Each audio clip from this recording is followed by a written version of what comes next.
Coming up on this week's episode of Planet Game, I'll be discussing about the impacts of video gaming on millennials. Video gaming has grown in popularity over the last 2 decades and seemingly taken over our current generation. I will delve into the world of esports gaming competitions, looking at the social and psychological impacts of video gaming that surrounds them, along with console gaming with and without online.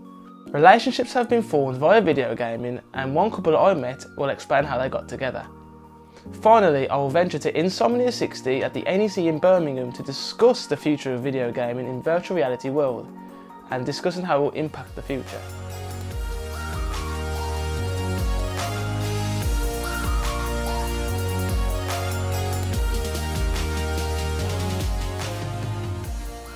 Esports are a form of competition facilitated by electronic systems, particularly video games. It was once an amateur tournament in the early 2000s, but since its growth in popularity, the rapid increase of professional competitions and growing viewership now supports a significant number of professional players and teams. The genres most associated with esports are first-person shooters, fighters, real-time strategies and online arena battles. Popular games such as Dota 2 and Counter-Strike during the mid-2010s generated significant earnings and helped build a fan base of esports, along with other popular shooters and arena games. I would like to know how esports became such a popular sport to watch and what impact it created for video gamers. Esports is a popular video gaming competition where 71 million viewers around the world can watch their favourite players or teams compete in tournaments. With big prize money to be won, it is a highly competitive sport, and due to its popularity, you can watch esports anywhere via gaming consoles which have live streams of esports. Now, I'll be finding out the social and psychological impacts of video gaming in the esports convention world at the MCM Comic Con Centre in Telford and speaking with gamers, stall holders and esports staff. I think it brings the whole community together. I think what I love about esports is anyone can participate. So if you had a disability or an injury, I mean, it could be anyone playing it, and people idolise these people. It could literally be anyone. Anyone could become a professional esports athlete, and yeah, I think it brings gaming together, whether it's FIFA or COD. Everyone kind of comes together. I watch the Rocket League and all sorts of things. I don't play it myself, never played it once, but I enjoy watching it. So it obviously brings everyone together. I think any video game's going to benefit the whole group as a general.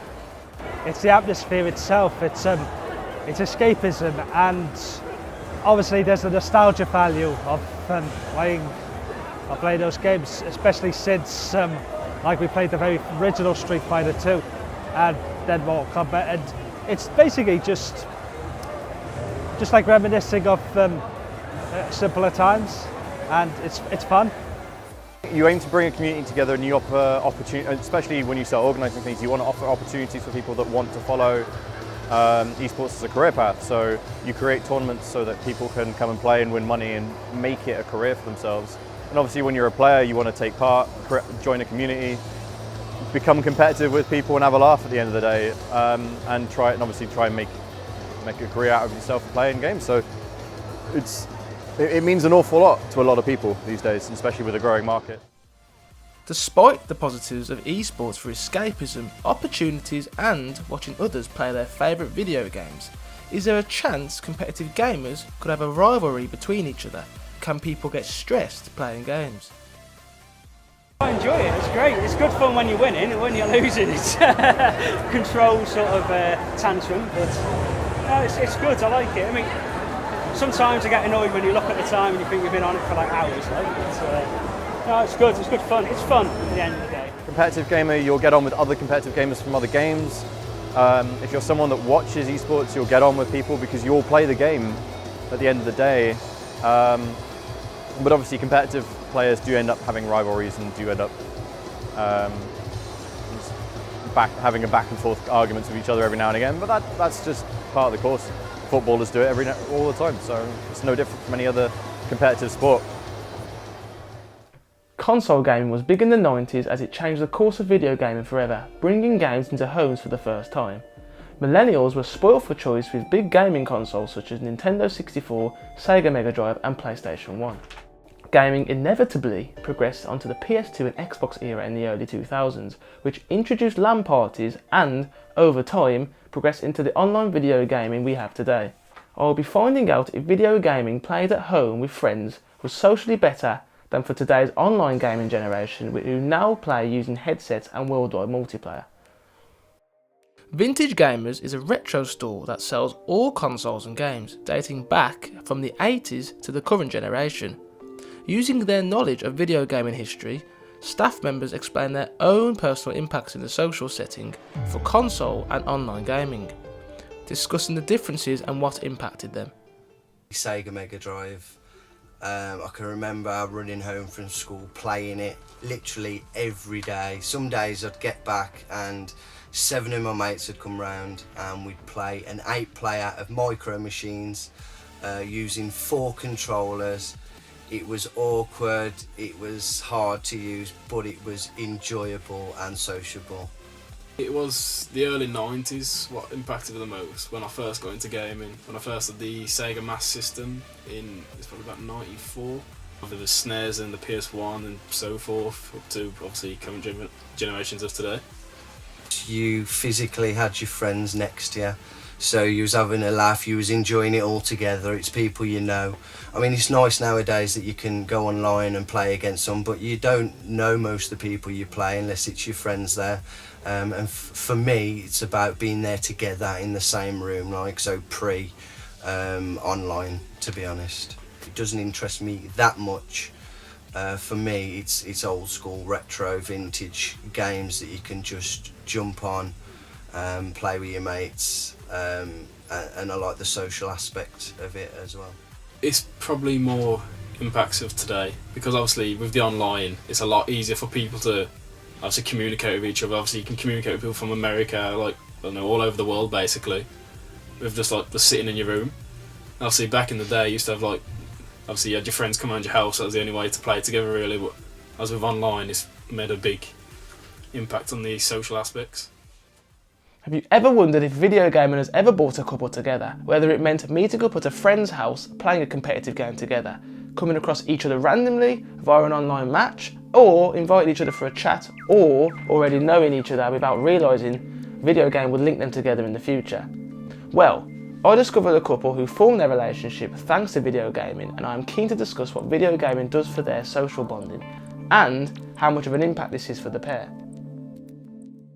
We met about 8 months ago. Yeah, something like that, yeah. We were around a friend's house and we were playing on Mario Kart. Yes. Mario Kart 8. And I picked Link from Zelda, and she got really annoyed. And I was amazed that she played Zelda, and then that sort of hit it off. Yeah. Pretty much that in a nutshell. I just got really aggravated at him because he got Link and I didn't. And it's nice to have someone you can actually play games with. Yeah. We play games together, Yeah. we don't really do much apart. No. But she's got her little Nintendo set up, which is what? That's my baby. I have my Nintendo set up and I just don't really respond to him on Which the opposite consists- side. It's mostly my stuff. Yeah. My Wii U, my telly. My Wii, my 3DS XL. Yeah, so she'll play that while I'll play on Xbox or whatever. Yeah.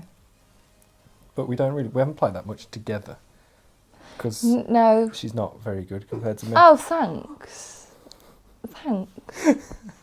That's fine. I'm joking, but I'll no, we kick haven't your played that much backside together. soon. No, I think it could also be the fact as well that I tend to stick to certain types of games, whereas you kind of play everything. But I'm always there to help. Yeah. I wouldn't necessarily say we argue. It's just like if I lose my temper and like storm out because I can't do something, that's normally what it is. But I don't think we've I ever. haven't argued yet. No, that probably will be. But the when we play first Mario time. Kart down the pub and you get beer down me, and Yeah. that blue shell comes, I'm going to kick your ass. Yeah, that's not happening. I've played since I was about 3. I've had every console going. And I played bits and bobs gaming before, but nothing major. And then since I met Mike, it's been a lot more gaming. Like I play it a hell of a lot more than I used to. Yeah. It's really helped me because I had a point where I was really quite ill, hair falling out and everything, going through really bad stress. And I picked up Destiny after about 10 months of not playing and got really addicted to Destiny. But it really helped me. Genuinely helped me get better, I suppose. Like gaming therapy if you want. And you're teaching me But I how have to played play it it now. a lot. And yeah, it did help. So it is a big part of my life, especially socially as well. You know, playing with your friends, stuff like that. It's fantastic. Put thousands of hours into Mario Kart, Halo, stuff like that. You know, and then you got the online factor of it as well. Don't need to go out anymore, see your friends, just talk to them on there. So yeah, big part of my life. Probably too big, but you know, whatever. It's life. Insomnia 60 is the UK's biggest gaming festival, spanning across 4 days in April, hosting multiple stages such as the VR Zone, Indie Zone, Retro Zone, alongside stalls that sell game merchandise. Mini arenas to play exclusive unreleased video games, with expo stages that have YouTube and Twitch TV broadcasters as special guests. There are live gameplay demos on the stages for upcoming video games alongside musical performance acts, along with high-end tournaments featuring games such as Call of Duty and FIFA. At Insomnia 60 I will try to understand the future of video gaming and virtual reality in the VR Zone to delve into the world of VR and its impact on video gaming. Virtual reality is the immersive way of video gaming, set to change the way we play games. Putting on a headset, seeing the computer world using your body movements and actions changes the perception of the particular task you perform in a video game. It is basically being in a computer world yourself without holding the controller pad. Since the takeoff in 2015, multiple virtual reality headsets such as the Oculus Rift, Sony PlayStation VR and HTC Vive are the competitors in the virtual reality market, all offering experiences. Here at Insomnia 60, I will be entering the VR Tech Zone to discuss with both spectators playing the headsets and developers to find out the psychological effects on the mind and whether virtual reality is due to create a new type of socialising. Yeah, I do feel like you get sort of lost in the world. So if it was just me playing on my own in my house, I'd be just sort of going around prodding things and yeah, just getting lost in it. So I think you could feel like a bit alone if you were doing it by yourself, but it hasn't got the sort of, say, multiplayer experience that a lot of games do. I think it's actually the most isolated experience of playing a game that you could possibly imagine. I mean, usually in front of a console on your own, that's fair enough, but when it's on your head and you look everywhere and all you can see is the game, I think it's a very isolated experience, and some people might like it, some people might not. I guess having paranoia or confusion or fear with VR depends on the game you're playing. I mean, if you're playing, I don't know, Banjo-Kazooie or ukulele, something light-hearted like that, it might not be a problem, but if you're playing a horror game or a violent game, it might cause issues in the future, but I've only played it for 10 minutes, so I really don't know. I think if you're playing a horror game, you definitely get scared. I tried the PlayStation VR and played Resident Evil on that. It's pretty scary, pretty immersive, so I think for younger kids definitely wouldn't be suitable for them compared to normal horror games where you just got a controller, you're not really immersed. When it's right in front of your face, then it's definitely, it can probably affect you psychologically if you're not exposed to sort of horror games or anything like that previously. I think VR could start a new type of gaming, especially online gaming. I think there's a lot of potential with it to speak to people in this world but see it from your own eyes. It's just the next stage of game development, I feel, and there could be a new online space for it, but time will tell. So, video gaming has many positives and negatives. Anyone can play esports competitively or non-competitively. People enjoy watching it, and it offers opportunities for amateurs to win money. Old school video gaming has social benefits, bringing families and friends together, while online communication worldwide lacks personal elements. A specific video game that both partners loved was the reason why they got together. Video gaming impacted them positively and enhanced their relationship.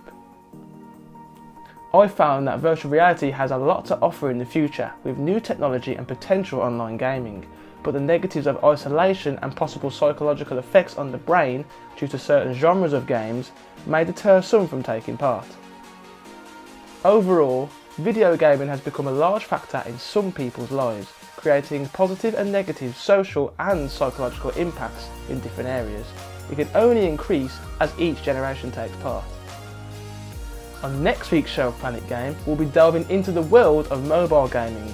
See you then.